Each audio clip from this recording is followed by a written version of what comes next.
मित्रांनो, आतापर्यंत जर हा फॉर्म आपण भरला नसेल तर हा फॉर्म आपल्याला लवकर भरून काढायचा आहे। हा फॉर्म काय असणार आहे तर हा फॉर्म न भरण्यामुळे आपल्या मतदार यादीतून नाव हे कायमस्वरूपी कट होऊ शकतं। त्यामुळे आपल्याला लवकरात लवकर हा फॉर्म भरायचा आहे। हा फॉर्म आहे मित्रांनो SIR फॉर्म, आणि हा कशा पद्धतीने भरायचा आहे आणि याच्यावरती काय काय अपडेट करायचं आहे किंवा आपण काय काय अपडेट करू शकतो आणि हा फॉर्म कोणाजवळ द्यायचा आहे याची संपूर्ण माहिती आपण या व्हिडिओच्या माध्यमातून घेणार आहोत। त्यामुळे व्हिडिओ शेवटपर्यंत पहा आणि आपण जर चॅनलवरती नवीन असाल तर चॅनलला सबस्क्राईब करा, जेणेकरून अशीच नवीन नवीन माहिती आपल्यापर्यंत पोहोचतील। आता निवडणूक आयोगाने मतदान याद्या ह्या अपडेट करण्याचं काम सुरू केलं आहे आणि या अपडेट करण्याच्या यादीमध्ये आपण सर्वात महत्त्वाचं म्हणजे आपला फोटो बदलू शकतो। जो आपल्याला पहिला जर जुना फोटो पाहिजे नसेल तर आपल्याला तो फोटो किंवा आपल्या मतदार यादीत फोटोच नसेल तरी सुद्धा आपल्याला ते नाव आपल्याला फोटो चेंज करता येतो। आणि हा फॉर्म कसा भरायचा याची संपूर्ण माहिती आपण या व्हिडिओच्या माध्यमातून घेणार आहोत। त्यामुळे व्हिडिओ शेवटपर्यंत पहा। चला तर मग आपण व्हिडिओला सुरुवात करूया की हा फॉर्म भरायचा कसा। मित्रांनो, या पद्धतीने तो फॉर्म आहे। हा फॉर्म आपल्याला कसा फिलअप करायचा आहे आपल्याला बघायचं आहे। या ठिकाणी आपण बघू शकता भारत निवडणूक आयोग गणना प्रथम या पद्धतीने या ठिकाणी आहे। आणि या ठिकाणी जर आपण खाली बघितलं तर आपल्याला name and the contact of BLO म्हणजे आपल्या विभागाचे जे BLO आहेत त्या BLOचा कॉन्टॅक्ट नंबर या ठिकाणी दिलेला आहे, त्यांचं पूर्ण नाव या ठिकाणी दिलेलं असतं।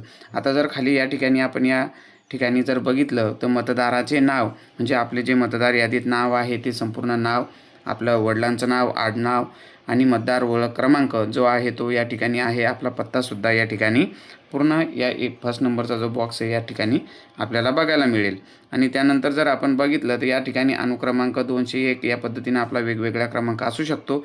या ठिकाणी सुद्धा आपल्या गावाचं नाव, आपल्या विधानसभा लोकसभा मतदारसंघाचे नावसुद्धा या ठिकाणी आपल्याला बघायला मिळेल। आणि या ठिकाणी जर बघितलं आपल्याला एक QR कोड बघायला भेटतो। या QR जर स्कॅन केला तर आपली संपूर्ण माहिती आपल्याला ओपन होते। त्यानंतर आपल्याला या ठिकाणी एक बॉक्स बघायला भेटतो। या बॉक्समध्ये आपला स्वतःचा फोटो असतो, तो या फॉर्ममध्ये नाही आहे। परंतु जर फॉर्ममध्ये फोटो नसेल किंवा आपल्याला फोटो बदलायचा असेल तर आपल्याला काय करायचं आहे तर आपल्याला या ठिकाणी आपल्याला दिसतोय सध्याचा फोटो लावा, म्हणजे आपल्याला फोटो लावायचा आहे जो सध्या आपल्याला काढायचा आहे, जो तुम्हाला योग्य वाटेल तो। आणि फोटो काढताना एक दक्षता घ्यायची की आपली दोन्ही कानं दिसेल, म्हणजे पासपोर्ट साईजचा फोटो आपल्याला या ठिकाणी काढून घ्यायचा आहे।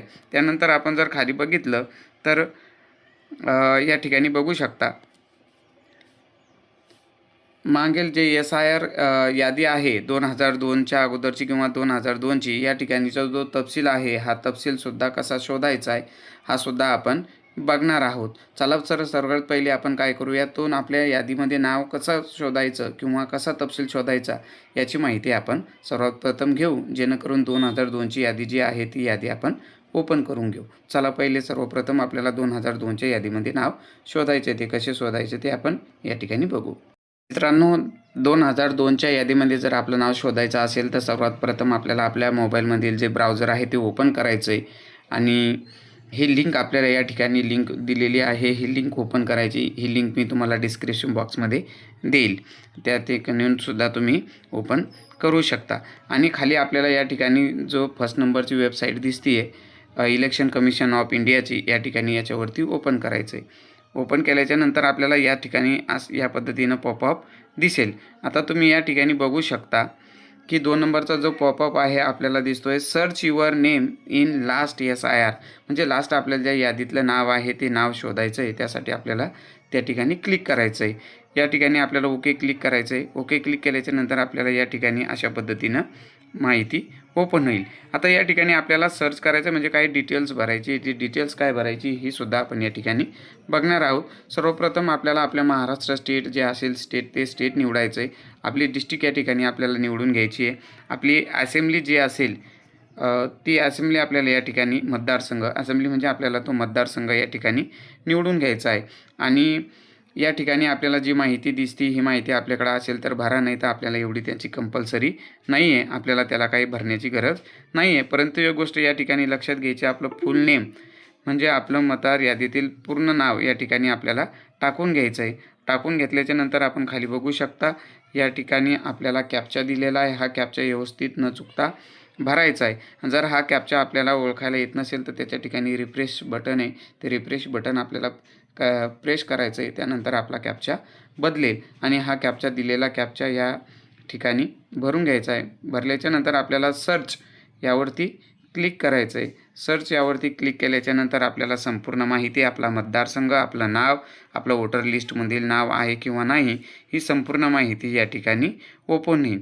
या पद्धतीनं आपल्याला आपला फॉर्म बघायचा आहे आणि पूर्ण भरायचा आहे. आता राहिलेला फॉर्म कसा भरायचा आहे हे पुन्हा आपण जाणार आहोत. त्यामुळे चला पुन्हा आपल्याला राहिलेला जो फॉर्म आहे तो फॉर्म कशा पद्धतीनं भरायचा आहे ते आपण या ठिकाणी बघून घेऊ.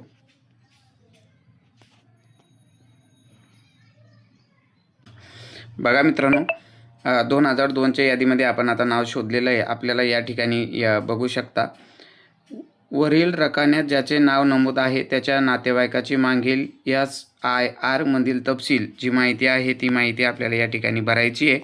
आता संपूर्ण माहिती आपल्याला म्हणजे जो उमेदवार आहे ते आपले मतदार यादीत आहे नाव, त्याची माहिती आपल्याला या ठिकाणी भरायची आहे.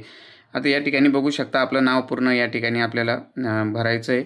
त्यानंतर ओळख मतदान प्रमाणपत्र असल्यास हा कंपल्सरी नाही आहे किंवा नाही, भरलं तरी चालेल, नाही भरलं तरी चालेल. आता या ठिकाणी आपण नातेवाईकाचे नाव या ठिकाणी आपल्याला मात्र माहिती भरायची आहे. मग या ठिकाणी आपण आपल्या वडिलांचे नाव टाकू शकतो. त्यावेळेस जे आपण ज्यांच्या आईचं टाकलेलं असेल तर या ठिकाणी आई, वडिलांचं नाव टाकले असेल तर वडील, आजोबाचं नाव टाकलं असेल तर आजोबा. हे जे नातं आहे हे नातं आपल्याला या ठिकाणी मेन्शन करायचं आहे. त्याचबरोबर आपण बघू शकता इथे जिल्हा, राज्य आणि मतदारसंघाचे नाव जे असेल ते मतदारसंघाचे नाव आपण टाकू शकता. आपले मतदारसंघाचे नाव आपल्याला माहिती आहे. आणि आता ही दिलेली जी माहिती आहे, मतदारसंघ क्रमांक, यादी, भाग क्रमांक आणि अनुक्रमांक, हे SIR आताच आपण जे ओपन केलं होतं त्या डिटेल्स ओपन झाल्याच्या नंतर हा भाग तुम्हाला त्या ठिकाणी बघायला भेटेल. आणि खाली जर आपण जन्मतारीख बघत असाल तर या ठिकाणी आपल्याला जन्मतारीख द्यायचीच आहे. या ठिकाणी आपला जन्मदिनांक, महिना आणि जे वर्ष आहे ते वर्ष या ठिकाणी आपल्याला भरायचं आहे.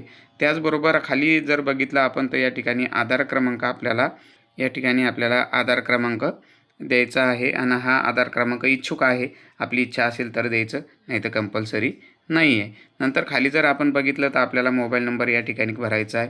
पालकांचे नाव आपल्याला आई किंवा वडिलांचे नाव भरायचे आहे. आणि या ठिकाणी असल्यास असं जे आहे हे कंपल्सरी नाही आहे, आपण भरलंच पाहिजे असं काही नाही आहे. त्याच्यानंतर मात्र आपल्याला आपल्या आईचे नाव या ठिकाणी पूर्ण आईचे नाव आपल्याला भरून घ्यायचं आहे. आणि बघा, आईचं नावसुद्धा आपल्या मतदार यादीमध्ये ज्याप्रमाणे आधार क्रमांकाप्रमाणे असेल त्या पद्धतीनं आपल्याला भरायचं आहे. कारण आपली जी माहिती आहे ती घरचे मतदारसंघातील यादीची मॅच केल्या जाते. त्यामुळे आपल्याला सुद्धा ही माहिती व्यवस्थित काळजीपूर्वक भरायची आहे. आणि एक गोष्ट या ठिकाणी लक्षात घ्यायची आहे, माहिती भरत असताना खाली जर आपण बघितलं तर या ठिकाणी आपल्याला तपशील दिलेला आहे किंवा माहिती दिलेली आहे. वरी भरलेली माहिती संपूर्ण खरी आहे. खोटी असल्यास माझ्यावरती दंडात्मक कारवाई करण्यास मी तयार आहे किंवा त्याची शिक्षा भोगायला तयार आहे किंवा आपल्यावर दंडात्मक कारवाई होऊ शकते. या पद्धतीचा तपशील आपल्याला या ठिकाणी दिलेला आहे. मित्रांनो, या पद्धतीनं आपल्याला हा संपूर्ण फॉर्म भरायचा आहे. फोटो हा आपल्याला पेस्ट करायचा आहे. या ठिकाणी मी सांगितल्याप्रमाणे या ठिकाणी फोटो आपल्याला सध्याचा फोटो पेस्ट करायचा आहे. आणि फोटो पेस्ट केल्याच्या नंतर खाली आपल्याला या ठिकाणी आपली सही करायची आहे. आणि सही केल्याच्या नंतर आपला संपूर्ण हा जो भरलेला फॉर्म आहे हा आपल्याला फॉर्म BLOकडे द्यायचा आहे. आता मी पुन्हा एकदा सांगतो की आपल्याला जर BLO माहीत नसेल तर त्या फॉर्मवरती आपल्या BLOचे इथे डिटेल्स दिलेली असते, त्याचं नाव दिलेलं असतं, त्याचा पूर्ण मोबाईल नंबरसुद्धा या ठिकाणी दिलेला असतो. त्यामुळे आपल्याला हा फॉर्म भरायचा आहे आणि लवकरात लवकर आपल्या BLOकडे द्यायचा आहे, जेणेकरून मतदार यादीतून आपलं नाव कट होणार नाही आहे. आणि अशाच माहितीसाठी आपल्याला या यूट्यूब चॅनलला सबस्क्राईब करून ठेवायचं आहे. मित्रांनो, प्रत्येक फॉर्म कसा भरायचा, शेतीविषयक जी माहिती आहे ती कशी आहे किंवा नवीन शासकीय योजना याची संपूर्ण माहितीचे व्हिडिओ आपण या यूट्यूब चॅनलवरती अपलोड करत असतो. त्यामुळे आपल्याला या यूट्यूब चॅनलला सबस्क्राईब करून ठेवा आणि बेल आयकनला क्लिक करून ठेवा. धन्यवाद.